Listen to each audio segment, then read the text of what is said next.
কুড়িগ্রামে গরুর খামারে দেখা দিয়েছে লাম্পি স্কিন ডিজিজের প্রাদুর্ভাব। এই রোগে একের পর এক মারা যাচ্ছে গরু। এতে দুশ্চিন্তায় গরুর মালিক ও খামারিরা। বেশি তাপমাত্রায় এই রোগের প্রকোপ বাড়ে জানিয়ে আগামী বছর থেকে ভ্যাকসিনের মাধ্যমে নিয়ন্ত্রণের কথা জানিয়েছে জেলা প্রাণী সম্পদ বিভাগ। কুড়িগ্রাম প্রতিনিধি মিজানুর রহমানের পাঠানো রিপোর্ট, জানাচ্ছেন সোহেল আহমদ। দাঁড়ানোর শক্তি নেই ল্যাম্পি স্কিন রোগে আক্রান্ত অনেক গরুর, তাই মাটি বা চটের উপর শুয়ে রেখে চলছে চিকিৎসা, খাওয়ানো হচ্ছে খাবার। এই দৃশ্য কুড়িগ্রাম সদরের যোগাদহ ও যাত্রাপুরের।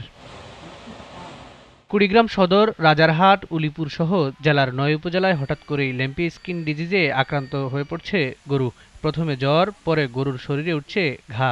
আমাদের একটা দামড়া বাছুর মনে করেন ১.৫ মাস থেকে লাম্পিতে ভুগছে। ৪টে গরু যদি একটা গরু মারা যায় তাহলে গরু যদি মারা যায় তাহলে আমি কি করি খামো?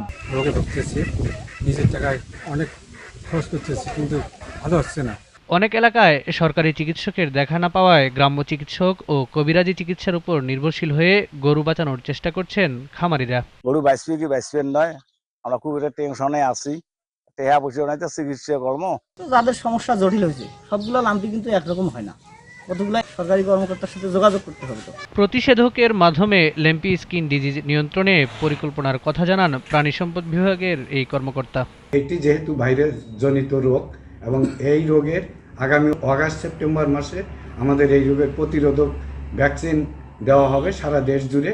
আমরা আশা করছি যে এই ভ্যাকসিন দেওয়ার ফলে এই রোগ চিরতরে নির্মূল হবে। জেলা প্রাণী সম্পদ বিভাগের তথ্য মতে ৯ উপজেলায় গত ২ মাসে ল্যাম্পি স্কিন রোগে আক্রান্ত হয়েছে সহস্রাধিক গরু।